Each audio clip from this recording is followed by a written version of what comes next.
A young soldier's whispered vow in a war-torn room sparked a revolution that shook the world. Tonight, Ibrahim Traoré's rise will leave you breathless. The room was heavy with silence, broken only by the creak of a dusty ceiling fan spinning lazily overhead. In a cramped military base in northern Burkina Faso, a young Ibrahim Traoré, barely 22, sat on a threadbare mattress, his hands trembling as he unfolded a letter worn thin from 100 readings. It was from his mother, her words inked with love and steel. "My son, never forget who you are, even when the world tries to crush you." Outside, gunfire cracked through the night, a grim reminder of the war that never slept. His unit had just staggered back from a brutal mission, blood and dust still clinging to their boots. Ibrahim had watched his closest friend, a brother in all but blood, fall under a hail of bullets. There was no time to grieve. Orders barked, the fight pressed on. But that letter, tucked close to his heart, was a sacred tether, a promise he carried like a flame. Under a flickering bulb, he stared at a tattered map of Burkina Faso pinned to the wall, his whisper barely audible but fierce with resolve. "One day, this nation will heal, and I'll help make it so." He didn't know how or when, but in that moment, a spark ignited within him, a shift that would set the course of his destiny. It was 2015, and Ibrahim had risen swiftly through the ranks, known for his quiet courage and unyielding resolve.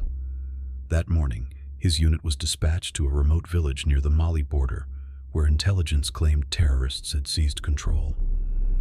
What they found instead shattered every man in the squad. Women bound with ropes, their eyes hollow with fear. Children barefoot, ribs stark against starving skin. A school reduced to smoldering ash. Ibrahim stood amid the wreckage, his gaze fixed on a crumbling wall where a child had scrawled Burkina Faso's flag in charcoal before flames devoured their hope. The villagers flinched, mistaking the soldiers for new tormentors. An old man, frail but defiant, raised a stick to shield his granddaughter. Ibrahim stepped forward, slow and unarmed, his heart pounding. He knelt before them, his voice quivering but clear. "We're here to protect you, not your harm." That moment broke the village's fear, and broke something in him too. He stayed through the night, sharing stories, listening to their grief, eating their meager food, weeping with their grief. In their eyes, he saw not just pain, but a flicker of hope, fragile yet fierce. When he returned, his commander offered a medal. Ibrahim's refusal was sharp. "Medals don't feed children." Those words echoed, marking the day a soldier became something greater, a guardian of the forgotten. By 2018, Ibrahim was stationed in Ouagadougou, pulling night shifts in the intelligence office.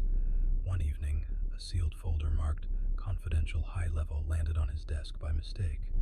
Curiosity tugged, then dread as he opened it. What he saw inside tore his world apart. Inside were reports that tore his presence, corruption festering like rot, weapons vanishing into black markets, disappeared, vanishing into foreign deals inked while soldiers died in tattered boots, their stomach empty.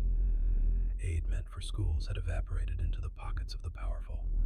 He locked the file, but sleepers fled him that night. Was this the cause his brother bled for? Why on his desk Sat a photo of his 2015 unit sat. Only 5 of those faces still drew breath. The next morning, he requested a private meeting with his superior, sliding a file across a desk. "We must address this, sir," he said, voice steady, but burning. The officer's smile was cold, venomous. "Want to play hero, Traoré? Forget this existed." The warning was clear. Truth could cost him everything. Rank, reputation, respect, life. But he didn't destroy the file. He made copies, hiding them like seeds of a rebellion. From that day, his mission grew beyond protection. It became a quest for justice, quiet and relentless. Past midnight, his phone pierced the silence with an unknown number. He answered, and a hushed voice hissed, "You know what they saw. Burn the files, or they'll bury you." In the dim glow of a single lamp, fear crept into the walls of his sparse rented room, but Ibrahim stood firm. He crossed to a wooden box in the corner, lifting out pictures of children from that border village, their faces etched in his soul. Memories of one held a dirt-stained drawing of a peaceful Burkina Faso, memory salvaged from ashes. "If you stay silent," he whispered, "I'm not." Silently speaks for. Who speaks for them? He penned a letter from his mother, hiding it. Under "If I fall, my mattress, I tried everything." Sleep. I tried anything. Nothing. Sleep eluded him. By morning, he's reported, duty's face a mask, or butt. But in eyes, though, a fire had kindled. Rumors swirled.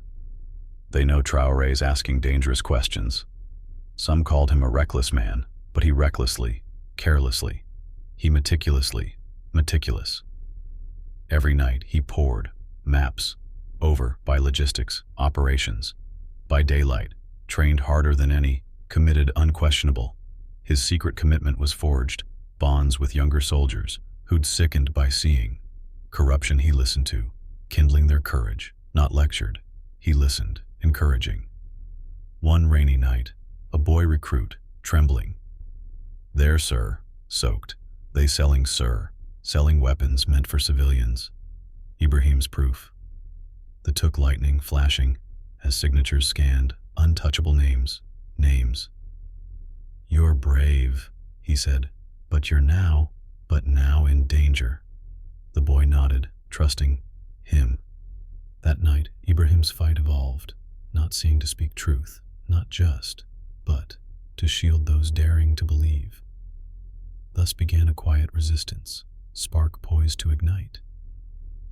In 2019, Ibrahim's convoy paused near a collapsed school in a flood-ravaged province. As officials posed with aid for cameras, he wandered to the wreckage's edge. There, in thick mud, a boy of 7 dug with a stick, his clothes drenched, face smudged, eyes vacant. "What are you looking for?" Ibrahim asked softly. "My notebook," the boy muttered. "I was going to be the first to finish school." The words landed like a blow. Ibrahim knelt. "What if I promise to rebuild your school?" The boy's gaze met his, bitter. "People promise, then leave." That skepticism shattered Ibrahim. He canceled his schedule, staying to clear mud, carry bricks, share his rations. He vowed never to be the man who leaves. A journalist's photo of him carrying the boy through floodwater went viral, but Ibrahim cared little for fame. He cared for the boy who'd lost faith, because that boy was once him.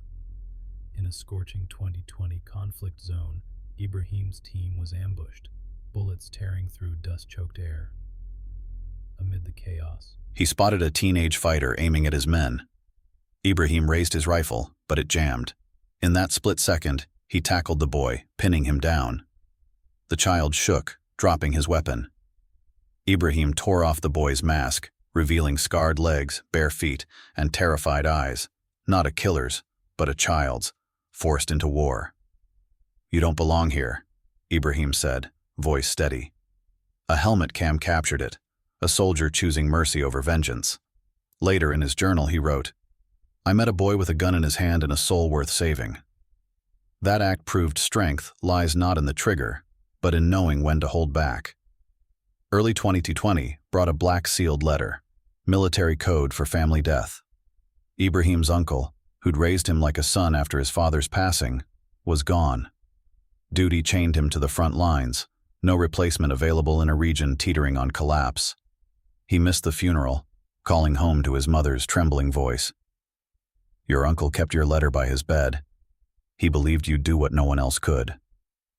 Alone by a campfire, Ibrahim grieved, his men's laughter a distant echo. The empty chair at the funeral became a symbol. Love doesn't need to see the race finished, it believes you'll run it. That faith fueled him forward. In 2021, on a Ouagadougou rooftop, Ibrahim faced a final warning: cease investigations or face dishonorable discharge. His career, his life's work, teetered. A friend had vanished, his name now a whisper too dangerous to speak. For the first time he questioned, is it worth it? He wandered the city till dawn, heart heavy. Passing a school gate, he saw chalk drawings, a child's sketch of a man with a flag and book, captioned, "One day, someone brave will fix our country." The challenge pierced him. Back in his room, he faced the mirror. I didn't come this far to stop. The storm was gathering, silent but unstoppable. Late one night, a soldier cater knocked, nervous. "Sir, you need to see this." He handed Ibrahim a recording of a trusted brother-in-arms plotting betrayal. "Traore's too bold. If we don't stop him, he'll ruin us." Ibrahim sat, stunned. Trust, a soldier's sacred bond, shattered. He didn't confront the traitor, instead writing, "This isn't the end, it's the test before the rise." Betrayal paved his path, not applause, but he pressed on, resolve hardened. Weeks later, in a forgotten northern village, barefoot children greeted Ibrahim with handmade flags. An old woman pressed a note into his hand from her grandson. "Dear Captain Ibrahim, I don't want to fight. I want school. My mom says you're brave. Please help." The words cut and warmed him. He walked the village seeing hunger, silence, and resilient strength. By lantern light, he told them, "I wear this uniform, but I'm one of you. I won't forget this place." No cameras, just a promise and hopeful eyes. Sleep fled him. How could he rest when a shoeless boy begged for hope? Months before global fame, the president himself called, voice icy, "You're making people nervous, Captain. This isn't your fight. Be careful. You have a future." Ibrahim hung up, hands shaking, not for himself, but for those he'd sworn to protect. In a strategy meeting, he told loyal officers, "We won't back down, but we won't fight with guns. We fight with truth, evidence, the people's hearts." It wasn't power he sought. It was a movement, a rising hope no army could crush. Before sunrise, a letter slid under his door, unsigned. "They're planning your arrest tonight. Disappear." His pulse roared. He burned the note, packed his journal and flag, and slipped past guards who'd once called him brother. Crossing Ouagadougou's outskirts, he passed children singing, unaware of his identity. They waved. He waved back, tears falling. They could strip his title, his uniform, but not his people's love. A weapon fiercer than any gun. In a desert hideout, Ibrahim met 5 trusted comrades under starlight. On crates, he laid his journal, pages of notes, maps, truth.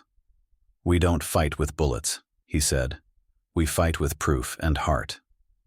Laptops opened, revealing secret recordings, misused funds, betrayed villages. The plan wasn't power, it was awakening. By dawn, files reached activists, students, journalists. They waited, praying, knowing their act was unforgivable, but silence had to break to heal. A week later, as the government branded him a fugitive, every Burkina Faso TV station was hacked. Screens went black, then showed Ibrahim in plain clothes before a dusty bookshelf. "I'm not your enemy, I'm your brother," he said, voice calm. Videos and documents followed. Dying children, siphoned millions, burned villages. "We're not slaves to fear," he declared. "We're sons and daughters of dignity. Burkina Faso isn't for sale." Mothers wept, soldiers froze, markets stilled. People rose, not in rage, but awakening. It wasn't one man, it was a heartbeat reviving a nation. 3 nights later, hiding in Bobo Dioulasso, Ibrahim watched from a rooftop as streets filled with candles, not protests. Families prayed, old women clasped hands with students, children waved flags. A tear traced his cheek, not from fear, but from a love he hadn't dared imagine. "If I die tonight," he whispered, "let it be said I tried." Captain Dio rushed up, phone in hand. "CNN, Al Jazeera, France 24. They're calling it the Burkina Faso miracle." Ibrahim didn't smile. "Now we must earn it," he said, gazing at his people. That week, top military officials met in secret, terrified not of guns but of unity, truth, Traore. They debated exile, imprisonment, assassination. General Cabaret slammed the table. "You can silence a man, not a movement." That night, black trucks rolled into the capital, not to arrest Ibrahim, but to escort him. Facing a restless nation, the military ceded interim power to the people's choice, Ibrahim Traoré. In the National Assembly, he wore a dust-stained white shirt, no uniform. "This seat isn't mine," he said at the podium. "It's Burkina Faso's, and I'm its servant." Applause thundered, the nation transformed. Months later, under Ibrahim's leadership, corruption trials began. Stolen funds returned, hospitals reopened, soldiers paid with dignity. He shunned red carpets, walking alone to the mosque, writing in his journal, kneeling with grieving mothers. In a documentary, he visited a burned-out school, chalk marking an unfinished lesson. He wrote on the board, "The future belongs to those who protect it." Unaware of cameras, that moment broke the internet, millions weeping. Ibrahim wasn't just a president, he was sacrifice incarnate. Take a deep breath. What pierced your heart? Share your tears, thoughts, hopes for Africa in the comments.